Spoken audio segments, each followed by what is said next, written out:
आंसू में डालकर चाकू से मार डाला। और इतना भी नहीं, अपने सहयोग को भी मार डालने की कोई दिक्कत नहीं बच्चों को। आजकल बच्चे, स्कूल में पढ़ने वाले बच्चे, 16 साल के, 17 साल के बच्चे अपने मां को उम्र के औरतों के साथ बलात्कार करना या गैंग रेप करने के लिए कोई डर नहीं है। और माइनर होने के कारण वो सजा से मुक्त हो जाते हैं। दूसरे उनको दोस्तों को तो फांसी की सजा मिलेगा, ये लड़कों को सबसे ज्यादा मिलेगा 3 साल की जुवेनाइल होम में रहने का है। ये हालत हो गया आजकल का। अब देखिए, यहां पर दिल्ली के एक आर्मी पब्लिक स्कूल के अखबार की 9वीं कक्षा के छात्र ने, 9वीं कक्षा, 10वीं 11वीं 12वीं का नहीं, 9वीं कक्षा के छात्र ने 13 वर्षीय 8वीं के एक छात्र की हत्या केवल इसलिए कर दी क्योंकि वो मारने वालों को मांगने पर 10 रुपया नहीं दिया। 10 रुपया मांगने पर नहीं देने से अपने साथी को मार डालने को उनको कोई डर नहीं हुआ।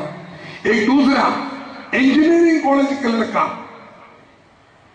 इंजीनियरिंग के छात्र ने अपनी साली निशा की पूना के बागर भारती के घर में चाकू से अनेक वार करके हत्या कर दी। कारण क्या था? वो उसके हाथ का बना भोजन पसंद नहीं करता था, भाभी ने अच्छा खाना नहीं दिया। छोटे छोटे कारण है, ज्यादा नहीं है। और आपको मालूम है, अपने अखबार में पढ़ा है, अगर आजकल के बच्चों के सामने उनकी इच्छा पूरी करने के लिए बाधा करूं मैं, और बाप भी खड़ा हो, ग्रैंडफादर हो, अंकल हो, माँ हो, उसको खत्म करने के लिए आज के बच्चों को कोई डर नहीं होती। आजकल हिंसा की जो बढ़ती हुई प्रवृत्ति आज बहुत बड़ी समस्या है। और तीसरी बात, शायद हम लोग पता ही नहीं चलते हैं कैसे बच्चे नशा के शिकार बन जाते हैं। हम सोचते हमारे बच्चे अच्छे हैं, आजकल हम सोचते हैं शहरों की समस्या है। आज शहरों की नहीं, छोटे छोटे गांवों की भी समस्या हो गया। अलग प्रकार से ड्रग माफिया काम करते हैं और बच्चों को हम जरूर पॉकेट मनी देते हैं। ये पॉकेट मनी से बच्चे क्या खरीदते हैं, क्या खाते हैं, हम लोगों को कोई पता नहीं है। बाद में जब बच्चा नशे का शिकार हो जाते हैं, when he becomes addicted, तो पता चल गया, अरे मेरे बेटे के बारे में मैंने कभी नहीं सोचा था। अच्छे घर के बच्चे बहुत सारे आज एडिक्टेड है, माँ बाप बहुत परेशान है। एक बार एडिक्ट हो गया तो उससे मुक्ति पाना बहुत बड़ी परेशानी है। अब आप सोचेंगे, आज इस संध्या समय पर आप लोगों को सबको यहां पर बुलाकर क्या मैं नकारात्मक कहानियां सुना रहे और परेशानी में डालने का आए नहीं है। एक हकीकत आज हमारे समाज के क्या है, ये हकीकत को हमको समझना है, उसके बाद उसके ऊपर हमको थोड़ा समीक्षा करना है और इससे छुटकारा पाने के लिए क्या रास्ता है, रास्ता जरूर है, क्या रास्ता है, इसको हम सामना कैसा करेंगे, इसलिए इन बातों का आपके सामने रख दिया मैंने। आज का कार्यक्रम यही रहेगा कि अब मैं कुछ इसके ऊपर चर्चा करूंगा, कुछ व्यवहारिक बात, कुछ प्रैक्टिकल चीज भी आपको बताएंगे जो बहुत कुछ आपको खुद ही मालूम है लेकिन हम याद दिलाएंगे। इसके बाद आपके स्कूल के कुछ 2-3 बच्चे आपसे कुछ बात करेंगे। बहुत ही बड़ा आकर्षण की बात है, आपके बच्चों के द्वारा कुछ बातें हम सुनेंगे और उन बच्चों की बातचीत के बाद आप लोगों की भी पारी है, आप भी कुछ अपने विचार रख सकते हैं टिप्पणी के रूप में या सवाल के रूप में। यह रहेगा आज का कार्यक्रम। अब ये जो बढ़ती हुई आत्महत्याएं, बच्चों में जो इच्छा शक्ति नहीं होना, ये बढ़ती हुई आत्महत्या, ये इन लोगों की बढ़ती हुई हिंसा की जो प्रवृत्ति है, बढ़ती जाती है आजकल, घिनौना कार्य करने का। और दूसरे भी समस्याएं, बच्चों में पढ़ाई पर फोकस नहीं होता है, बेकार की चीजों में, इंटरनेट में, फेसबुक में इतना समय बच्चे बर्बाद करते हैं।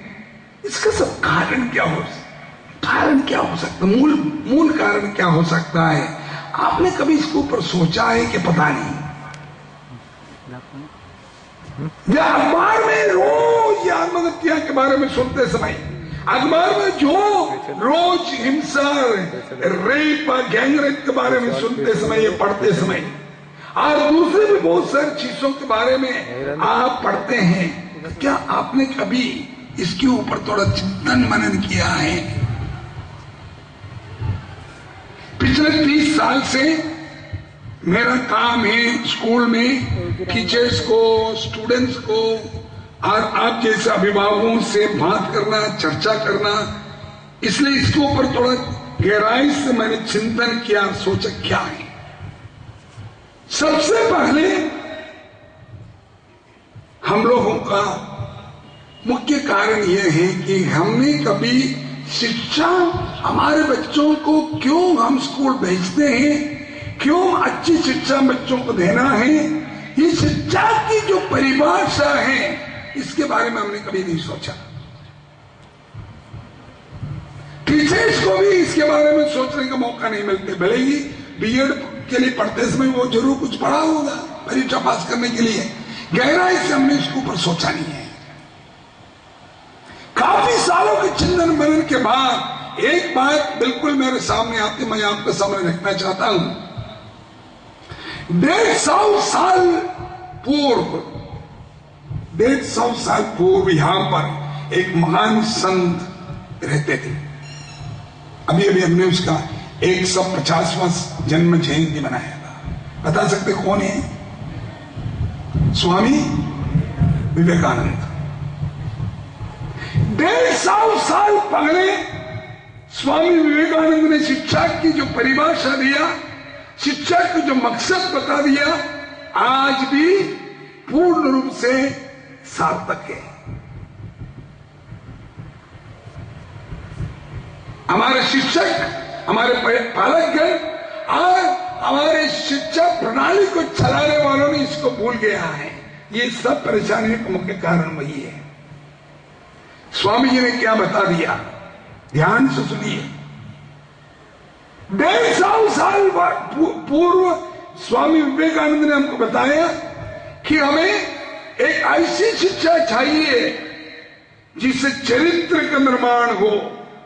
नंबर 1, चरित्र का निर्माण हो, मानसिक ताकत बढ़ जाए, इच्छा शक्ति, विल पावर, स्टैमिना बढ़ जाए और बुद्धि का विस्तार हो, ताकि व्यक्ति अपने पैरों पर खड़े हो जाए। 3 चीज हम सब चाहते हैं, अपने बच्चे अपने पैरों पर खड़े हो जाएं। हम चाहते हैं हमारे बच्चे अच्छी शिक्षा पाएं, एमबीए करें, एमबीबीएस करें, इंजीनियरिंग करें, अच्छे पैकेज मिले, उनके लिए हम बैंक में बैलेंस छोड़ दें, जमीन खरीदें, मकान खरीदें,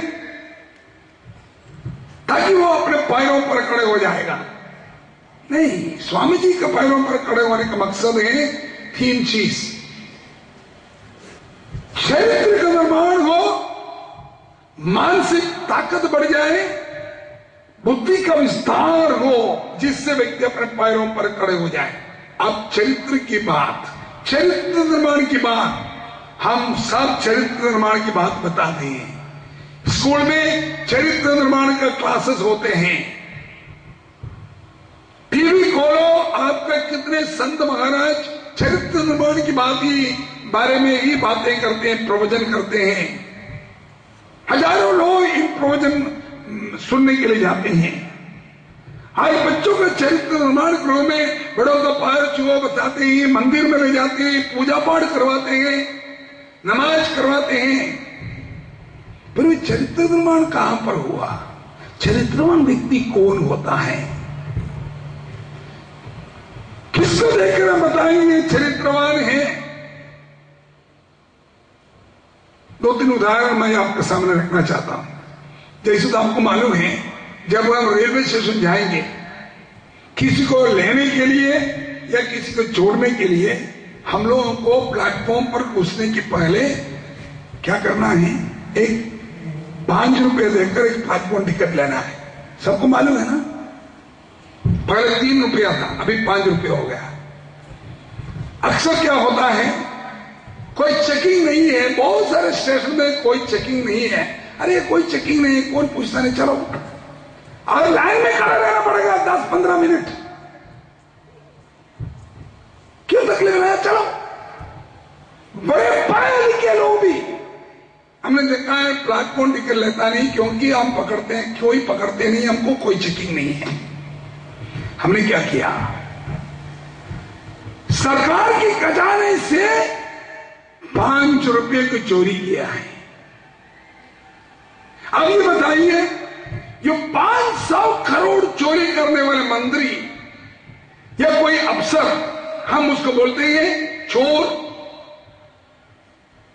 भ्रष्टाचार के बारे में बताते हैं